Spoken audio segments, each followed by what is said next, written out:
自動でお風呂を沸かします。お風呂の線は来ましたか？自動でお風呂を沸かします。 Hello and welcome to another episode of No Such Thing as a Fish, a weekly podcast coming to you from the QI offices in Holborn. My name is Dan Schreiber. I am sitting here with Anna Tashinsky, Andrew Hunter-Murray, and James Harkin. And once again, we have gathered around the microphones with our 4 favorite facts from the last 7 days. And in no particular order, here we go. Starting with fact number 1, and that is James. Okay, my fact this week is that in 1965, you could try to quit smoking by swapping normal cigarettes for ones made of lettuce. Did you look as cool? You're not smoking a whole lettuce, I'm guessing. Yeah. That would look cool. I think they looked more or less like cigarettes. So this is a fact I read on the blog Boing Boing. Which is a lovely blog which sort of collects fun things off the internet. They found it from Atlas Obscura. And it is all about a guy called Puzant Torigian, who's from Hackensack, New Jersey. And he created a brand of cigarettes called Bravo. Bravo cigarettes contain nothing but lettuce, which was dried and cured and made to look like tobacco. And they were marketed as tasting, well, pretty close like a cigarette. But they didn't have any of the nicotine or tobacco tar in. And this guy, Torigian, he thought that they were going to be the next big thing. And for a couple of years in the 60s, and then again later, which we might come to, they became very slightly popular. I wonder how many lives this guy saved cumulatively. Yeah. Like how many packets were sold, how many people smoked them, how many people didn't get addicted because they were really quite... Not that cigarettes taste nice, but you know what I mean? These tasted even I think not people nice who in a different smoke way. cigarettes quite like the taste of it sometimes. Oh, really? Yeah. But okay, in this particular case, I don't think they ever really caught on. They never caught fire. Put it that way. His idea was that you would get the physical and the psychological satisfactions that you would get from smoking. So you open the packet, you take off the little bit of plastic, you take the cigarette out, you light it, you put it in your mouth. And then that kind of is quite a lot of the stuff that people like. It's the habit forming stuff. Definitely. But they were not very popular. One researcher said that they were like smoking a potato. And another said, if I had a choice of a punch in the head or one of these cigarettes, I would take the punch in the head. Wow. What a weird thing to say about cabbage.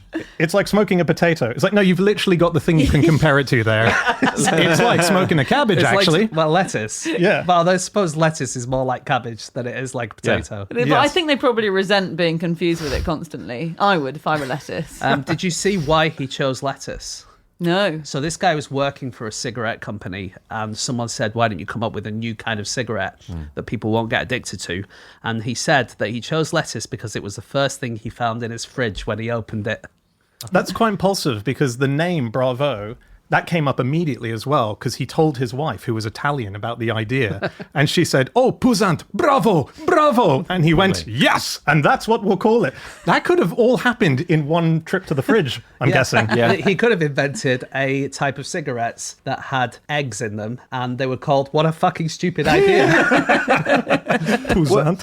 He did try a load of different things, though. He filed a patent to turn any leafy green into a cigarette. And it's mostly to do with drying the leaves and all of that. There is a leafy green that people do like to turn into cigarettes, isn't there? No, Andy? No? Familiar with it. No. But he tried so many. He tried carrot tops, the leaves at the top of a carrot. Oh, okay. Tomato tops. Can't get much out of that, I guess. He tried cabbage. He tried grape leaves, rhododendrons. Apparently most were awful and made him feel quite sick. Rhododendrons would make you feel really sick. They're poisonous, aren't they? Oh, yeah. They could make you... The Romans or the Greeks made rhododendron honey, which would make you go crazy. Oh, yes, of course. So, mad honey. Yeah. Right. Maybe it's a different bit. Or maybe no one ever tried enough of these to make it at all I think dangerous. so. Bravo's lasted until 2010. Stunning. Yeah, so they went out of business, actually. So they went out of business in the late 60s.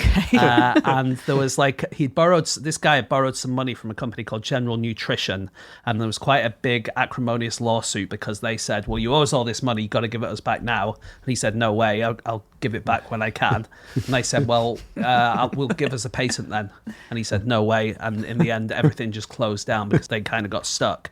But then he relaunched them in 1997 using enzyme-treated lettuce. Okay. And it was these ones that carried on until the That's so 21st funny. century. Yeah, Carried right. on limping, presumably, into the 21st century. But his motives, I think, were really nice because he wasn't trying to become a multi-millionaire off his new cigarette empire. He wanted people to get off cigarettes and then stop smoking Bravo as well. Yeah. He had no interest in them because he wasn't quite sure if that had long-term effects, of inhaling lettuce that we don't yet know that might come down the line. Well, So- anything that creates smoke, you're inhaling the bad, things like tar and stuff like that. Yeah, so it is yeah. going to be bad for you. It's going to give you a cough to start off with, but that's just the tip of the iceberg. Oh, It took longer than I thought, actually. True. But it happened. still caught me by surprise.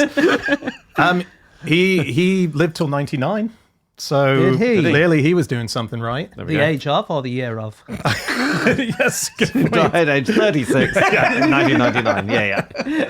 Yeah, age of 2021 he made it to. Did he? Good. Wow. Very good. One other thing about him is I read a newspaper interview with him and they asked him, what is this like? And he said, it tastes just as good as normal cigarettes. And to prove it, he broke one in half and ate it. I love That's that. so good. They did recommend that you smoke an entire carton before you decide you don't like it. That was part of its publicity. It's like, just give it a chance. Give it 20 You need chances. 20 full packs. We should do that for our podcast, shouldn't we? Yes. Listen Yeah. to 640 episodes before you stop, guys. Give us It a only gets chance. good at about 600. I mean, people say that about quitting smoking. I think the most common advice I read online about people who've successfully quit smoking is them saying, just smoke as many cigarettes as you possibly can, one after the other, for hours and hours until you regret it. And that seems to be the only way that reliably works because you feel so sick and revolted by yourself. Interesting advice. Yeah. But you won't go on forever. That's the thing. You'll stop after a couple of hours. And I'm not necessarily advising this. Take it up with the people who've read it. Well, e-cigarettes were invented slightly as a way to help people as a kind of bridge off smoking. Obviously, there's now an enormous vaping industry, which might have some effects that we don't know about yet, but, certainly they seem to be not as bad for you as cigarettes. But the man who invented the modern e-cigarette is a guy from China called Hon Lik, and he invented it to quit smoking, only to find that he was then both vaping and smoking at the same time. I read an interview with him and he claimed that the only reason he smokes is so that he can taste the cigarettes and that when he's making new e-cigarettes, he can compare and contrast them. Yeah. That's what he said. Okay. That's so he's constantly having to test them, isn't he? Every day I have to check. I forget what it tastes like. But I think that a lot of people are not that happy with him because he sold the patent to like a big tobacco company, didn't he? Oh, really? And the idea is that the big tobacco companies are quite happy with vaping because it keeps people Yeah, doing because they're still something. hooked. Yeah. And, yeah, I'm yeah. kind of fine. I'm with him, and I'm fine with that. I'm just putting my cards on the table. Big tobacco companies have their infrastructure, don't they, to suddenly market in all the places they used to market before. Whatever gets people off smoking feels like a good thing. Okay. Well, that's just my opinion, and it's not as good. It's certainly more effective than the advice I kept researching this. When you type in online vegetables, cigarettes, quit smoking, you get this constant AI advice saying it is a common method to try and quit smoking to replace a cigarette with raw vegetables like carrots or cucumbers because it replaces the cigarette in your hand and you can munch on them. And I just want to imagine suggesting to a real addict that they try replacing their cigarette with a raw Yeah, carrot. I'm on 20 cucumbers a day at the moment. Bugs Bunny was actually he was just desperately trying to quit, Yeah. Can I tell you my favourite method to quit smoking? Oh, yeah. Anna, you'll hate this because you're a shill for big tobacco, clearly. But this was an invention in 1972. It was patented by a guy called Louis Topple. He patented not a kind of cigarette to help people stop smoking, but a cigarette case. But it had a mini record player inside it. And whenever you moved the case to open a cigarette, it plays the sound of someone coughing desperately. Okay. And it's to remind you that these are really bad for you. Wow. I don't think he ever produced it. He had the idea and patented it. It's the audio version of the pictures you now Yes, get on exactly cigarettes. that. It feels like someone definitely saw that and went, do you know what might be easier than this? Might be, Topple, is actually if we drew something. And then when you open the case, did like a load of horrible phlegm sort of come out. It's like that 4D cinema experience. Yeah, I found that there's been some very creative methods to get people to quit smoking. This is a nice one that was developed by a Turkish man called Ibrahim Yücel, which is every day he would wake up and put a big cage around his head, lock it up, and give the keys to his wife and daughter. So he was only ever allowed the cageless head at meals when they would unlock the cage, and he would sit there under their supervision. And then once the meal was done, they put this big cage back over his head, and that was his day. Kind of looks like an astronaut's helmet, but it's a wiry cage, so you can see like a cage, in fact. What about those like really long cigarette holders that flappers would have in the 20s? Well, you're saying you could insert it between the bars? Yeah, exactly. That's a really So the good determined idea. mind, it's possible to get out. Yeah. Oh, that's great. Yeah. I don't know. I think his wife and daughter left him, and the only consolation is that he formed the band Daft Punk, and so at least made something out of it. All right, how about an ad campaign? Yep. To stop people smoking. Have you heard about Nicotine?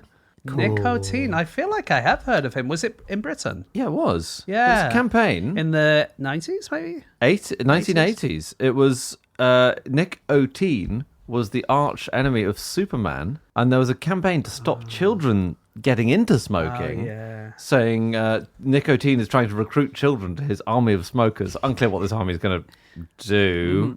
Well, they might march for a while, but they're going to need quite a lot of breaks, aren't they? And basically, the children were asked to sign an anti-smoking pledge, and you get some badges, and you get a poster, and that kind of I stuff. wouldn't be surprised if I did that. That's awesome. Well, you might have been one of the 800,000 children in Britain who requested one of these packs. Yeah. It's quite impressive. No I don't way. think it affected smoking rates long run, though, unfortunately. No, because every single child aged 10 says, smoking is disgusting. I hate that my parents do it. I'll never do it. And age 14, they're smoking. Sadly. I don't think that's quite true anymore. Like, as in definitely smoking not. is much less common than it used to be. Yeah. Oh, And I God, yeah. wonder if that's a legacy of nicotine. Legacy of nicotine. It's a long-term thing. And it explained, why does Superman not smoke? You can get this. This is gettable. Because- This is how the campaign explained why Superman would never touch He a cigarette. has super breath, so if he breathes in really quick, the cigarette will fire through his skull backwards. Got it in one. No. So it's boring playing these games with James. He always just gets it right. No, there is a famous thing. Because that you Superman can't do. you can't smoke when you're flying, famously. This was the 80s. You could do anything while flying. No, there's a thing. What has Superman got that would deter him from smoking? Lois Lane didn't like it. The ability to get changed really quickly. He needs both hands for that. He's got underpants on the outside of his. A dog? Powers. A dog? Is a dog one of his powers? What are you No, talking I was about? saying that as you said that. He can powers? fly. He can Andy. fly. He can Not that see one. through things. Thank you. Oh my God. See the X-ray. lungs. He can see the adverts, the lungs. I mean, See the lungs. My God. That was the longest minute of my life. And he's got super hearing, so presumably when he opens up his vinyl cigarette case, it's blasting into him. Stop the podcast. stop the podcast. Hello, everybody. This week, we wanted to tell you we're sponsored by NordVPN. Yes, NordVPN. If you need a VPN in your life, and you probably do, for all sorts of different reasons, then Nord is the one to use. I always use VPNs when I go abroad, for instance. It really helps me to access a lot of things that I wouldn't normally be able to get in that country, but normally could only get in the UK. I pretend to be in the UK, and there I am. That's right. Or you can be in the UK and pretend to be in another country. The reason I do it is because I often work in cafes, but when you're in a cafe using public Wi-Fi, it can encrypt your connection to make that network much safer to use. It shields all of your online activities from your internet service provider or maybe hackers, creates this private tunnel in which you can work in peace. Absolutely. It's easy to use. You connect with one click and it can attach you to 9,300 plus servers across 149 countries. It's really fast. You can use it on up to 10 devices and it's supported by every major platform. So Anna, do we have any kind of deal for our listeners today? I reckon we can give you something. Yeah. How about you go to NordVPN, NORDVPN.com/fish using the code FISH, and you'll get your NordVPN 2-year plan plus 4 months extra That's with nordvpn.com/fish. It's risk-free with Nord's 30-day money-back guarantee. Okay, on with the podcast. On with the show.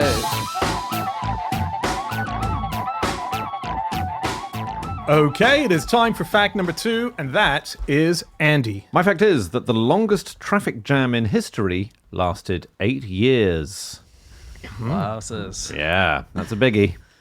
How much longer than the second place traffic jam? I think about 7 years, 7.5 years. Okay, yeah. So what? I've known traffic jams so bad where people just get out of their cars Yep. and then go home and then come back a few days later and have to pick up their cars, Yep. and that makes the traffic jam worse. So is that what happened here? It's about something that happened in 1967. There was a very brief but very lively war between Israel and Egypt called the Six-Day War. And when the war broke out, Egypt's first move was to close off the Suez Canal, right? So running top to bottom from the Med to the Red. That's how you can remember where the Suez Canal is. It goes from the Mediterranean to the Red Sea, right? Nice. And it's a canal. And there's a bit in the Suez Canal which is called the Great Bitter Lake, which is basically like, you know when you're driving along a very narrow country road and there's one of those passing places? Yeah. It's like that, but it's 100 square miles.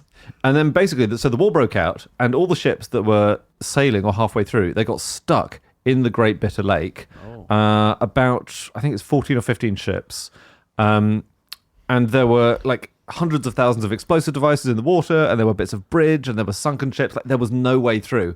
So these ships were just stuck there for, weeks, months, and then eventually 8 years. And it was only after another war in 1975 and a load of demining and all of this and, peace breaking out that finally they got to go home. By the time they got out, only 2 of them could actually sail anymore. Wow. All the rest had to be just tugged to be broken up for scrap and things. Please let's not advertise that it takes another war to reopen an endlessly closed strait, okay? I'm sure there are other methods. It's the second bonk on the head. That's what it restores your memory to I you. can That's just it. imagine the meetings. It's like, have we tried another war, guys?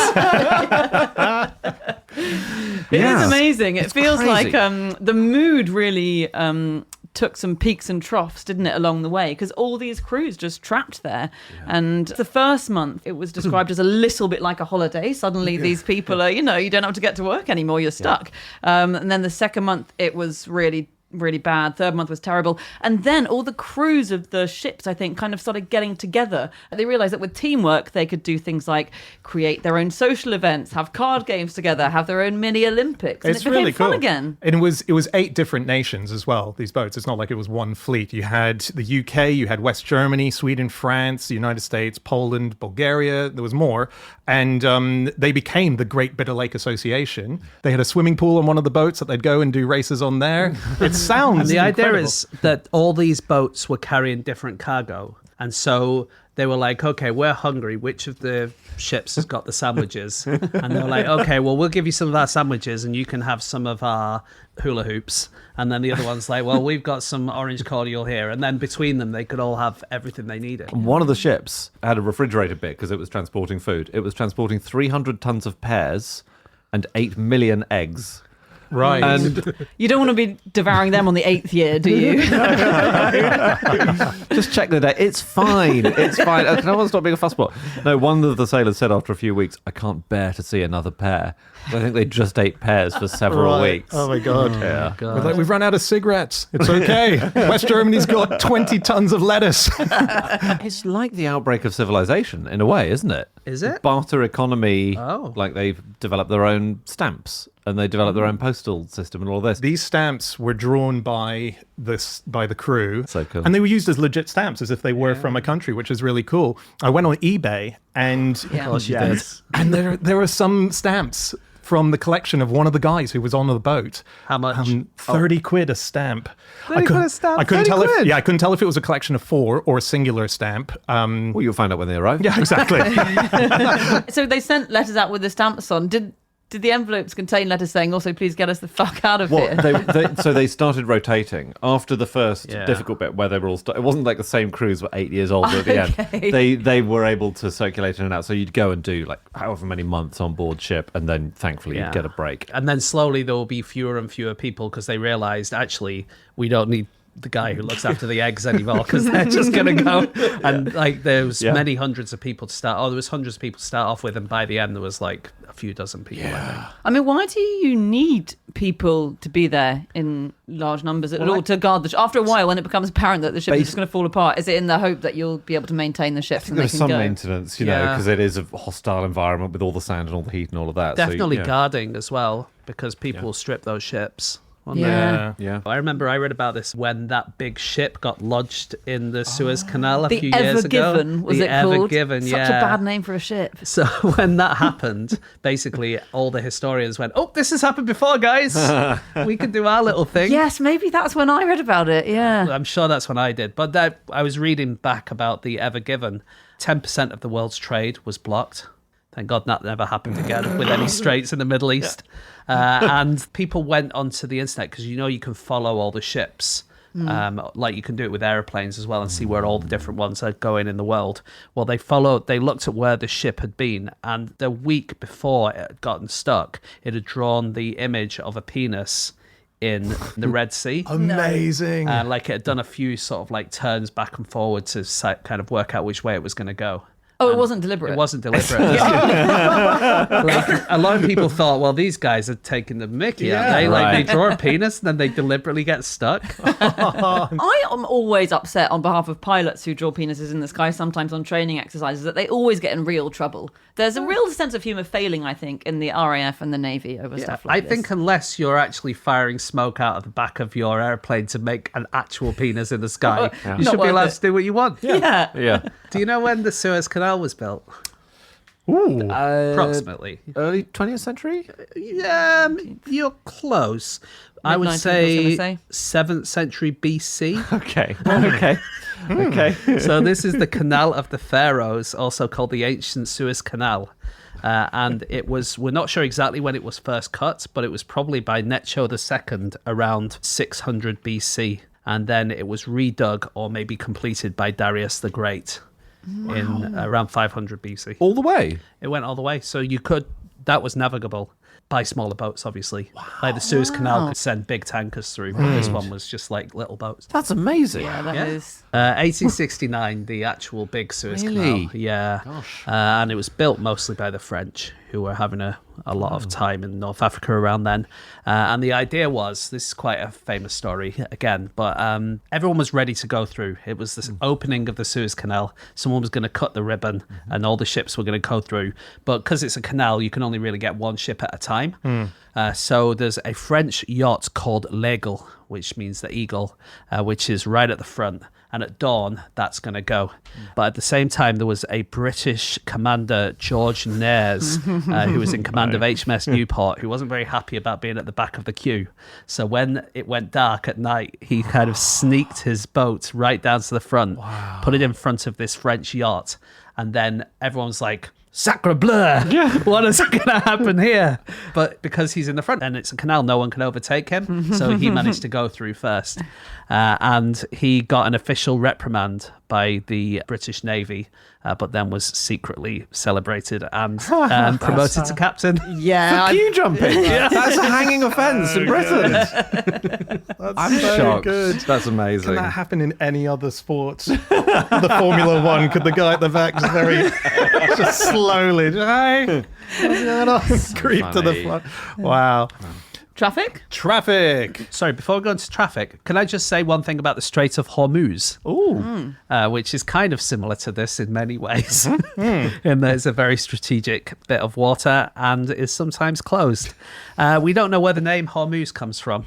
It might have come from a Persian word meaning place of dates, or it might come from the name of a Zoroastrian god who was called Hormuz. But another theory is it was named after Ifra Hormizd, who was the mother of King Shapur II of Persia, who ruled between 309 and 379 AD. She was famous as like a regent, so the king was very, very young. And in fact, he was so young that he became king before he'd been born. So his father, let's say, or brother or whatever had died. They needed the next king.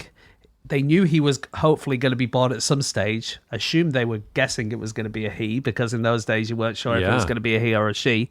And in order to crown him, the crown was placed on Ifra's belly. Lovely. Cool. Wow. So they had a proper crowning ceremony where she got her tummy out and they put the crown on top of And her. then when he was born, they probably said, the baby's crowning. Like, we know. Very good. Because crowning is the thing when the head comes out. Absolutely. Yeah. Nice. Yes. That's technically a very good joke. Technically, it had all of it there, yeah. Technically, it had the setup, the punchline, and the explanation. It had everything that a perfect joke should have. Okay, sorry. Traffic. Do you know how bad it is for you being in a traffic jam? Ooh. Probably fine. Well, it's bad. Oh, no. It is bad for you. Is it? Your blood pressure goes up so much, more than I expected it to. So there was a study in Beirut that measured the blood pressure of drivers who were pulling into a service station in traffic jams, and then those who were pulling into service stations when there wasn't any traffic. The ones in traffic jams had an average blood pressure of 142/87. The ones not in traffic jams were 123/78. Oh, that's Right. quite different. It's a big difference. And also, do you think it'd be worse or better if you were running late at the same time? I would think Worse. It's not. Makes no difference. Oh, okay. So it doesn't matter if you're late or not in a traffic jam, your blood pressure's still rocketing, which Really? rings true. Like the number of times I'm sitting in traffic being so stressed, and then don't you find you have to go, hold on, I don't need to be anywhere. But if you were going to miss your plane, that surely is more... Does the same. When are you ever driving anywhere with no time constraints unless you're on holiday? You know, there's always something you're trying to get to. That's the why you're in the bloody car in the first place, isn't it? Oh, Andy, your life sounds so stressful. What, you guys are just going for drives all the time? Your life sounds very relaxing. It sounds a bit Well, if too you're going to relaxing. go to the shops, you have to be at the shop at exactly 12:49. Well, You've got a very stringent shopkeeper, haven't you? it's 9:58. I need to get to the shop. It's about to close, please. But you said this is Beirut. Yeah. Yes. So that is quite a geopolitically fraught place. I imagine lots of blood pressure is quite high in Beirut. Okay. Yeah. I know. also think, like, in different countries, like, I don't know if you guys have driven in different countries, but some of them you get much more stress than others. Yeah. Driving I've culture. never driven in Beirut, but I can imagine it might be similar to other places where I've driven where it has been quite stressful. Do they have Magic FM in Beirut? Because that would calm things right down. What about smooth? Maybe that's what they need. Just have a cigarette. That'd be great for anxiety.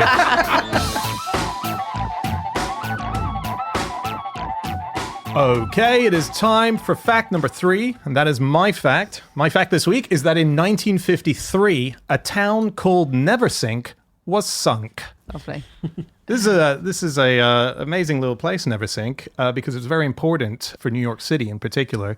It's a reservoir, but it wasn't a reservoir prior to 1953. Prior to that, it was a town, and it had a population of about 300, and it had businesses and it had houses, but they needed somewhere to create a reservoir, and Neversink was picked. And so all the residents had to move out. They had to move Neversink down the road. They had to reset up their lives. Do we know why it was originally called Neversink? I tried to find out. No. I couldn't find it. No, we don't. There's a few possibilities. Named after George Neversink.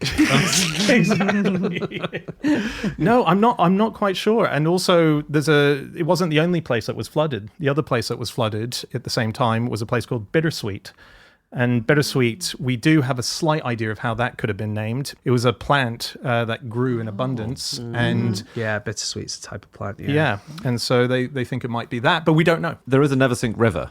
Ah, okay. So the town was, of course, named after the river. I don't know why the river got its name, but I did read on Wikipedia that it's considered by many to be the birthplace of American dry fly fishing. Dry fly I bet you got fishing. so excited about that. Have you subscribed to a magazine or something? What is that? I Dad, you became, can't see that phrase and not Google what it is. I became so bored. Is it fishing with a dry fly? It's got to be. Or is it fly fishing where there's no water?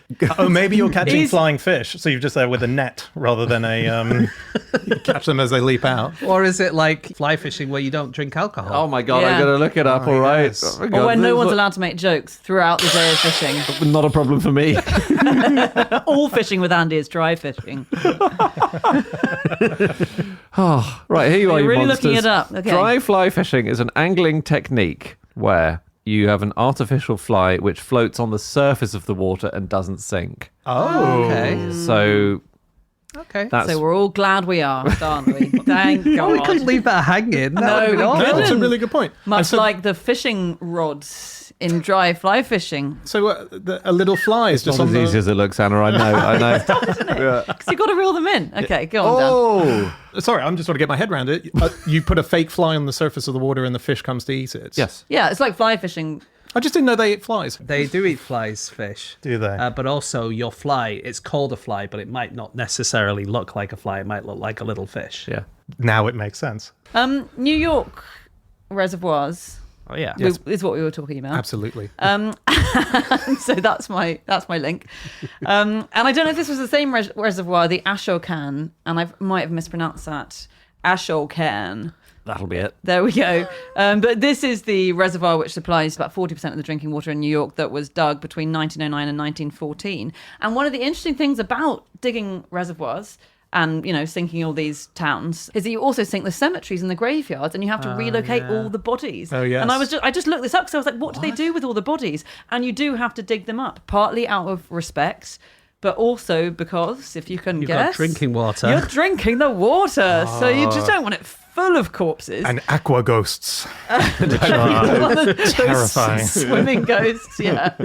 Wait, hang on. But so you're having to dig up the bodies. Yeah, so they dig up all the bodies. So there's a cemetery in New York called Bushkill Cemetery, which is the cemetery which has 2,720 bodies from the 32 graveyards that had to be dug up to make way for Ashokan Reservoir, and they just tossed all the bodies in a new one. But surely, I'm showing my ignorance here, but surely, if you'd done the burial properly, these people are 6 feet down. The water's not going to be interacting. Like, water goes through all sorts of cobblers before it gets to our town. I and it do gets think, treated. I think a lot of it is going to be, in America, these are not going to be like 12th century burial grounds like you might get in England, are they? There'll be recent people. They'll be relatively recent people. Yeah. People might want to visit those graves. Oh, for sure, yeah. for sure. Yeah. That makes the cultural thing absolutely makes sense. But I it just- is contaminated.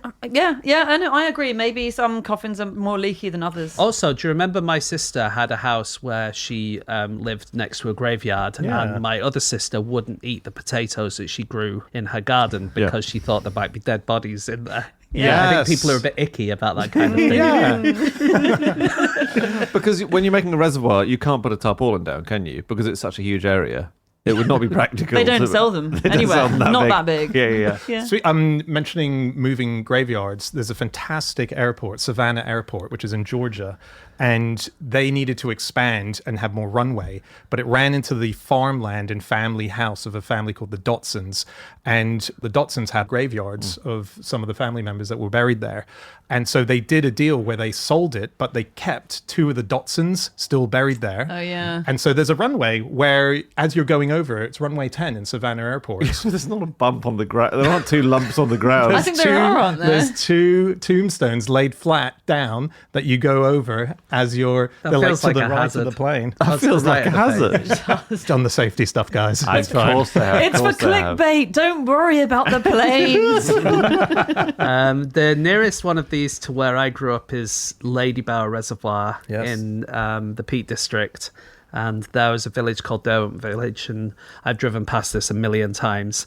And apparently when you go past it, sometimes you can hear the sound of the church bells ringing from the cool. former. Because it was sunk love under it. the reservoir. I love all this Yeah. stuff. Well, It's so metal. It's so cool. I wrote about this one time, this church specifically that Yeah, you're yeah. talking about. When they got rid of all of the town there, one of the things that they left was the tall turret of the church.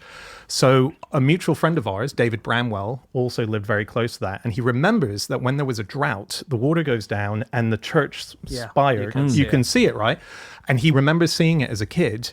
And then he started researching it, and it turned out that in 1947 it was blown up, and that doesn't exist anymore. What? And so many people have a memory of seeing it, including That's weird. Hilary Mantel talks about her family reporting seeing it as well. Yeah, I thought you could see that. And if you'd have asked me, have you seen that as a kid, I would have said yes. What's that called? It's got a name. Mandela effect. Thank you. Yeah. It's the Mandela effect. There Ghost you go. Church. What are you guys talking about? The Ghost ghost church church. effect. On Ladybower, which is a very cool thing. First of all, it's a very cool reservoir because it's got these giant plug holes that are quite, just Google them, they're amazing, that create these massive whirlpools. So you get people who row across the reservoir and almost get sucked into it. But also, when they were building the reservoirs in that area, there are 3 reservoirs in that Derwent Valley area, I hadn't realised that they build an entire town for all the construction workers who were working on the reservoir. So there's a town called Leying, which housed about 1,000 construction workers and all their families. This is in the early 1900s. Wow. And it's called Tin Town, and everything in it is made of John Lloyd, our boss's favourite material. It's all corrugated iron, and it's amazing. And they had a pub, they had shops, a post office, a police station, they had bath houses. It must, if you're one of the original village and you get kicked out because they're going to put something there and another village gets made Yeah. right Yeah, next yeah. to it, you must think they're taking the piss. Yeah. All the Yeah. people who are working to kick you out of your village and flood your home. Yeah. No, Oh. it is. It doesn't. I don't understand what they're building though, because I presume you just need a bowl of water or a bowl of land, Oh, rather. Andy. To build a reservoir, you think all you have to do is just dig a bowl of water? Well, you find a bowl and fill it up. What do you do? Building a dam, I think, is Not quite a dam, a big reservoir. No, they're made by building Yeah. dams. Usually. So you build a dam and you wait for it to I thought you just had to find a bowl and fill it. Okay. What, with a hose? Like, what's your... Just the rain will do it eventually, won't it? I mean, that is how they work, which I think is quite interesting with reservoirs, is that Thank you you. build the dam and then you wait sometimes a couple of years for it to get full up. Oh, really? Sorry, building the dam. Okay. But yeah, they're building the dam, so it does take a while. The Tin Town was there for 6 years, and then when it's finished, the whole town just disappears. But there's one left. If you want to visit Tin Town, there's one corrugated iron hut that has been reassembled in the nearby village of Hope, which is a hairdresser's. Is it? If you want. That's so cool. There's a great example of it going slightly wrong in America, which is a town called Old Jefferson, which was in Tennessee.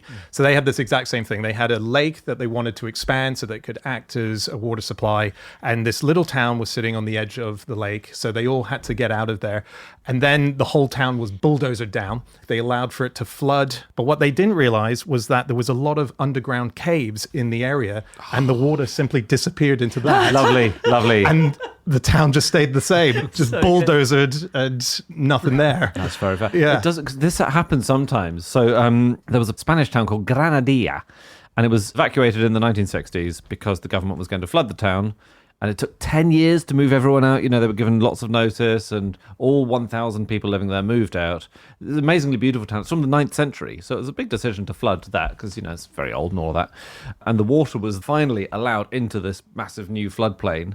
And it just came up to make this town a lovely little island with one road in and out. Right. So there was no need to have evicted anyone. And did they all go back? Or Nope, they weren't allowed. Oh, It's so often it happens that people Yeah. are just not allowed. But, you know, I think they're still trying to get back in, aren't they? The descendants of the people who lived there are still saying, can we please get back into our town? I think they're allowed to visit once or twice a year. Yes. But I don't think they're allowed to go and stay. there's Yeah. a famous one similar to this called Mynydd Epent, which is in Wales.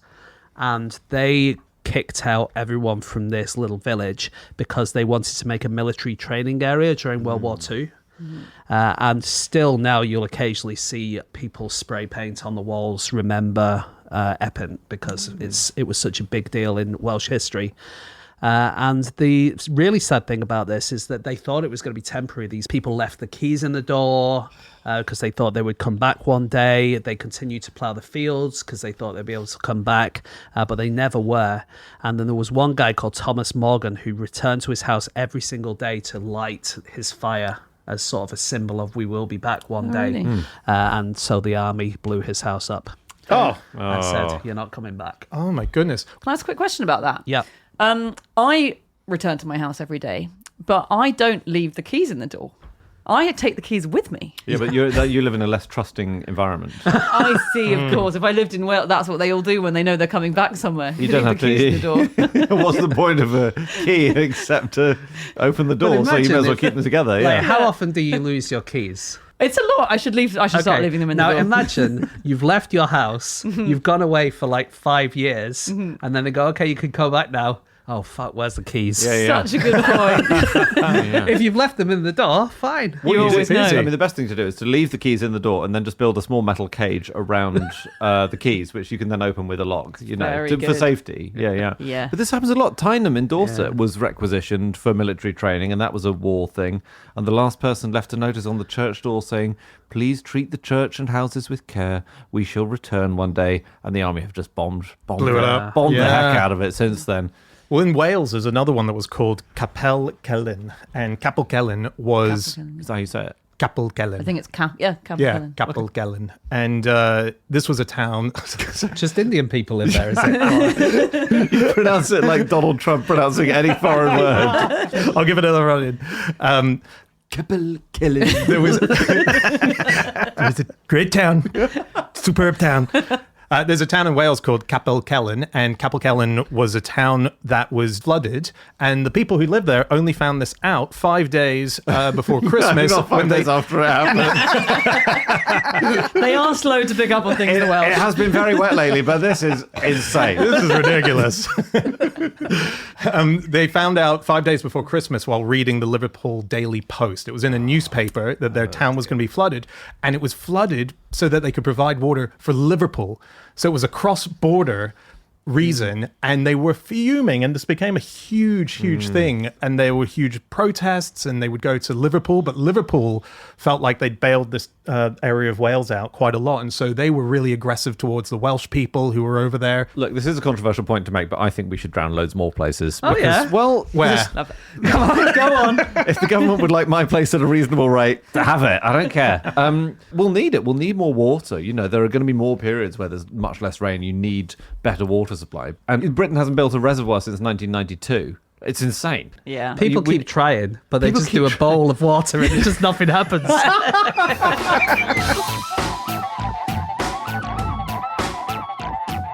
Stop the podcast. Stop the podcast. Hi, everyone. We'd like to let you know that this week we are sponsored by Babbel. That is right. Dzień dobry, James Yakshimash. Great.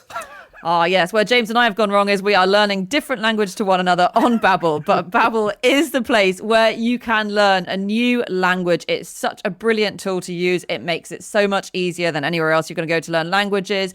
It recognizes that lots of people learn languages in lots of different ways, so you can fit it to your preferences. Absolutely. And from the sound of what we said earlier, Anna seems to be learning Polish and I seem to be learning English. So we'll see how that goes over the months. But no, we all use Babbel and it is really good to get involved in a bit of self-improvement. Maybe you're going to travel and maybe you want to develop professionally by learning a new language. It's useful in all those different ways. They have 25 million subscribers worldwide and they are science-backed, so it actually does work. You can make fast-lasting progress. And right now, we have a special limited time deal for our listeners. You can get 60% off your Babbel subscription at babbel.com/fish. Go to babbel.com, babbel.com/fish and get 60% off your subscription. Rules and restrictions may apply. Okay, on with the show. On with the podcast.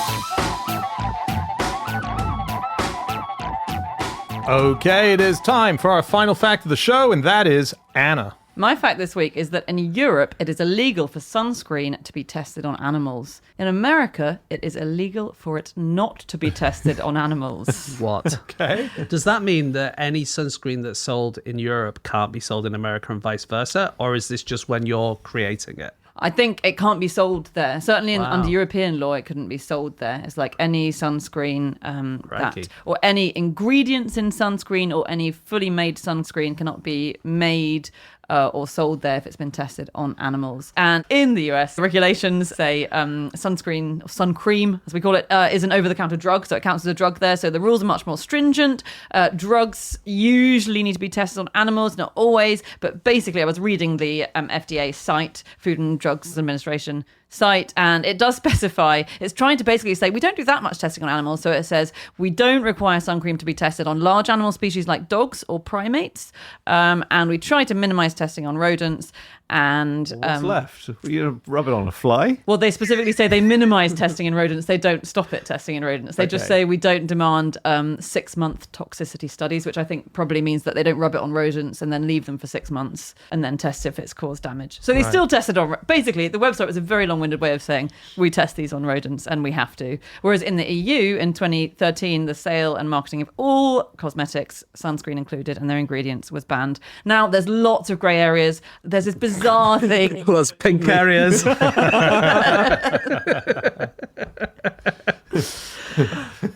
are grey areas in the EU. So there's basically the European Chemicals Agency, which says you have to test chemicals on animals if people are going to be working with them. But then the animal testing cosmetics law that says you're not allowed to test these on animals, and they say totally contradictory things, and no one understands the European law really. So sometimes sun cream is tested on animals, even though it's illegal, because European law's a mess. What about Brexit? Will we finally be able to slather sun cream on flies? I did have a look. I think you can do that outside of the lab anyway. Because that's why I voted for it. There have been worse reasons. I was sat there in the voting booth with my pet fly in my hand going, one day, Jeremy, one day, you won't be subjected to this terrible UV rays. Poor red Jeremy.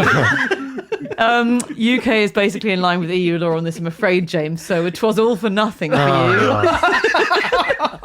Great. Wow. Sun cream. The first ever sun cream, I think, was tested on animals. Okay. So during World War II, there was a guy called Benjamin Green. He was an airman and a pharmacist, and he was in the South Pacific, and he saw that a lot of the other soldiers were getting sunburnt, and he decided that they needed protection. And so he gave them something called Red Vet Pet, a cream that you used when, let's say, your dog got a little cut on it or something. The vets would put this on to stop any infection from getting in there. And what he thought was, well, I can put this on my soldiers and it will stop them from getting sunburn. So it wasn't commercially available. That came a year or two afterwards. But he founded a firm called Coppertone, didn't he? Yeah. Which was the commercial version of it. So this is what I found really interesting is that, I guess, because it's petroleum, is blocking rays. yeah. And there are two main ways by which sun cream works. It's UV filters, ultraviolet light filters, which either reflect UV rays, so literally just reflecting the light so it doesn't do damage, or absorbing them. But either way, it means that fewer actually get into your skin. Yeah. And I was trying to work out what happens when it goes in, because I was thinking of the amount of sun cream I've put on my body in my life, right? Yeah. Has it all gone in? You wash it off. But some of it, I think, little bits end up in your bloodstream, like only tiny bits. yeah, they and do. Not a, and Oh, this I is not see. a reason not to. This is not a reason that it might be bad for you. There's no evidence that it's bad for you at all. But I think the amount you put on you, enough will go in you. I think this is why Superman never used sunscreen, because he could see how much of it was in your body. 3 weeks after you've put sun cream on, if you get a blood test, you can tell that you've put sun cream on. Isn't that amazing? Yeah. Eventually, you'll be pooing it out, right? Sure. All I'm saying is that I think it's interesting that the sun cream that goes into your body eventually comes out of you through your bottom. That's Oh, I all I'm see. saying. That's what you're saying. Okay. Well, there you go. Am I Are you alone saying in finding are you that saying we can interesting? use it for we can We reapply use it? Yeah. No, I'm not saying in a pinch on the beach. You can't say. I just I Oh, smell, I had loads a few weeks ago, so just turn over and I'll get your back. The old rub some sun cream on me, darling, is a much less romantic prospect, isn't it? Or more romantic, depending what you're into. so it's piss on it if you've been stung by a jellyfish, and shit on it if you're out of sun cream. Don't mix them up, kids. This guy. This was in World War II, as you said, James. But in 1938, there was another big moment in modern sunscreen history, which was a man called Franz Greiter, who was climbing a mountain in the Alps, and he got sunburn while he was up there. And he thought, why can't we put something on to stop this burning? And he built a business out of it. So the mountain is called Pitzbuin, and Pitzbuin is the name of the company. It's the trading name of the company. So the Right. inspiration was so great. It's all around that time, isn't Yeah, it? it's exactly kind that of 30s, time. 40s. Everyone's kind of doing it at the same time. I guess chemistry's sort of just been invented, hasn't it? Yeah. We're having a lot of petroleum derivatives. But I was looking at why, as in, it can't be that everyone was sunburned until the end of the 1930s. That's not practical, right? So why didn't ancient humans need sun cream? Was it our skin was darker? Yeah. Well, you'd shelter at night. You mostly... Well, it's also not sunny at night. So that's half the problem is already solved. Andy's nighttime sun cream company has never taken off. So no, I'm saying that's fine. I'm saying that's fine. Get up, kids. It's 2 a.m., Dad. Yep, we're off to the beach. Let's go. So, as you say, Dan, the more sun you get, the more melanin your skin produces, so your skin gets darker, And but also the other thing is that people didn't move around much in their life, right?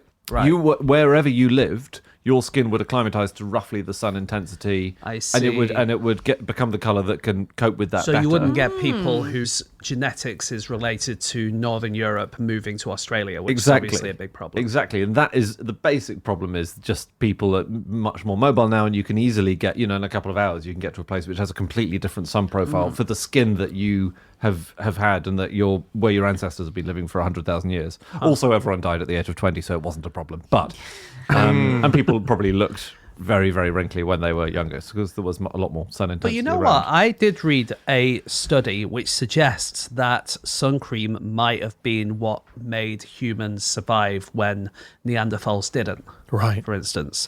Wow. Because around 41,000 years ago, the magnetic field of the Earth reduced quite a lot, which meant that a lot more of the sun's rays could get onto the Earth. And this is a similar time to when the Neanderthals died out. And humans could create technologies such as tailored clothing. We began to start sewing things. We started wearing more ochre, which is like a plant-based thing that you can rub on yourself. We know for sure that happened because we have that left over. And I also read strategic cave use as another way. But it didn't say at night. Vindication. But yeah, the Neanderthals might not have been able to do those things according to this theory. And I'm sure if Ella Al-Shmahi was here, she'd be telling me I'm talking bollocks. But yeah, that is one theory. I love it. It was the sun cream that did it. Can we test if they all died of skin cancer, basically? And if they Yeah. did, I think we're onto something. Well, it could be that you could just spend more time outside, generally. Right? Yeah, okay. Yeah. You mentioned ochre. Coca-Cola is often used as it? as a tanning lotion. Yeah. This is really stupid, but it's true. I thought this is probably one of these things the media's made up as a thing. And internet, it's like two people have done it in one country and then Exactly. it becomes a thing globally. Yeah. That's what I thought, because Coke have on their website a thing. They have an FAQ section, and one of the FAQs is, can I tan myself nicely by rubbing Coke all over myself? And so they have to say, They don't have to say anything. don't It's have to it's say too anything. obvious for words. they choose to say, as much as we love Coca-Cola, we wouldn't recommend using it this way. There's Yeah, no but sun protection factor at all. It It's a wouldn't drink. protect you, but would it stain you? So that's why it's caught on, I believe, is because of its brown colour. And people think, therefore, it does make you browner. And Peter Andre used to cover himself in Coke he? on the way to the beach. And I did go on some social media sites, and I just can't tell if everyone's being ironic. But they don't seem like they're being ironic. People are just pouring cans of Coke over themselves. Would HP sauce work? I think that would be even more effective, wouldn't That it? would really, That's the Yeah. Northerners' answer. So I think I have memories of seeing friends do that in Australia. It's been going on for decades. Yeah. It's a Sticky. myth that's lasted It so is long. sticky, but Yeah. then you wash yourself afterwards. So What's it's the point? Then it comes off. no. What? Oh, you're saying you've tanned and they intervene? Yeah. Is this to help yourself get a tan? Though? Yeah. It's not to block a tan. No, it's to get it. It's to get it. Right. Yeah, It's yeah. like gravy granules during the war. Yeah. People did that, didn't they? Yep. They would rub gravy granules on themselves. And then you just draw a seam to be Yeah. the seam on your stocking or your tight, on the back of your leg Oh yes, that's right. with a pencil or something. You draw all your clothes on, go around naked, no one notices. Clothes weren't invented till 1950, turns out, which is why it's Neanderthal theory is clearly bollocks. There is a big idea out there, and I think it's a little bit unclear in the real world whether this is true or not, that sun cream is very, very bad for coral, right? Oh yeah. And that you see this a lot, and some beaches have even said, no, you're not allowed to go in if you've got sun cream on. 'cause Hawaii, we've got- I think, banned it at one point. It Thailand was, for sure. There are various places. And actually, I think it is a bit unclear whether in the real world the amount of sun cream that actually enters the water, considering how big and diluted it will be in the ocean, whether it's genuinely bad for coral. But there is a sun cream that has been developed at the University of Derby, which is actively good for coral, which is nice. So it's like sort of basically coral steroids in there. And What, and do you rub it on coral? no, you rub it on you and then you swim near the coral, I think. Oh, You don't really? you don't rub it on the coral. Oh, okay, fine. Yeah. Have they tested it on coral, which are animals? Oh, God, I have no idea. Do you think sun cream is better for you if it's more expensive or cheaper? More expensive, of course. Yeah. Yeah. Which the consumer group, did a report in 2022 where they looked at some SPF 30 sun creams. Some of them were really, really posh, expensive ones, and some of them were from supermarkets, so Morrison's, Superdrug, and Asda. And they found that the claimed protection was way more often correct from the supermarket ones than it was from the super posh ones. What was it? Yeah. Was it sometimes incorrect? Because I did read that a lot of the SPF is sort of really faulty. They found that these expensive ones were very, very commonly incorrect. Really? But the cheaper brands usually. And of course, there will be different ones. And I'm not saying that you should all go out and buy the cheapest one you can find. But yeah, the cheap ones tended to be more or less correct. You can. So you get spray sun cream, obviously. Sometimes. Yeah. And usually that protects you from burning, but it can cause you to burn really badly. Oh, no. Why? Interesting. You don't put it on as carefully if you're spraying it. You miss bits. Well, yeah, some people don't rub it in properly. They just allow it to absorb. No. So aerosols, you need something like alcohol or something to make it turn into spray, and that's incredibly flammable. So if the spray isn't controlled well enough to make sure that as soon as the alcohol in it or whatever the flammable substance is lands on your skin, it evaporates, then it will be extremely flammable. You catch fire. You can catch fire. So Banana Boat sun cream had to recall a bunch of sun creams a few years ago. This is exactly what we didn't want to have from our sun cream. Sorry. Five people burst into flames. Did they really? Yeah, they did. Yeah. I'm sorry. People caught fire. It was generally if they were doing barbecues or lighting a cigarette or something. So Oh you my God. spray the sun cream on, and if you are too quick to go and toss those sausages on the barbie, you know what it's like using an aerosol spray, Like hairspray, I guess, right? like hairspray. So usually it means that the valves must have let out a bit too much of the spray and been faulty to allow it to catch fire. But do be careful. The spray stuff, interestingly, comes out in your farts, not in your poo.